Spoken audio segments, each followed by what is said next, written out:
আচ্ছা ধরো, তোমায় আমার সমস্ত অপূর্ণতা জানিয়ে দিলাম, এক লহমায় বুঝিয়ে দিলাম প্রেমিক হিসাবে আমি বড্ড বাজে।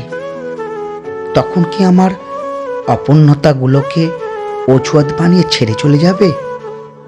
ধরো, তোমাকে হারাতে ভীষণ ভয় পাই, তুমি মানুষটাকে অন্য কারো সাথে সহ্য করতে পারি না। এই কারণ দেখিয়ে কি বলবে হিংসুটে আমি ভীষণ? নাকি হাতের উপর হাত রেখে বলবে আমি তো তোমারই, ভীষণ ভালোবাসি তোমায়, তাই হয়তো হঠাৎ করে ভীষণ অভিমান করি? এটাকে দুর্বলতার দোহাই দিয়ে ছেড়ে যাবে তুমি?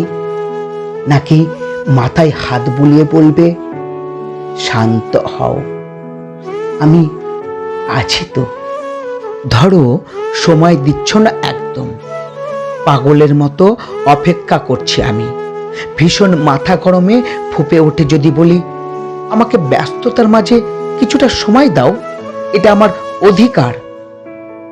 তুমি কি তখন রাগ করে বলবে এখন আমি ভীষণ ব্যস্ত, ছেলে মানুষই করো না? নাকি বলবে একটু অপেক্ষা করো, আমি তো পুরোটাই তোমার?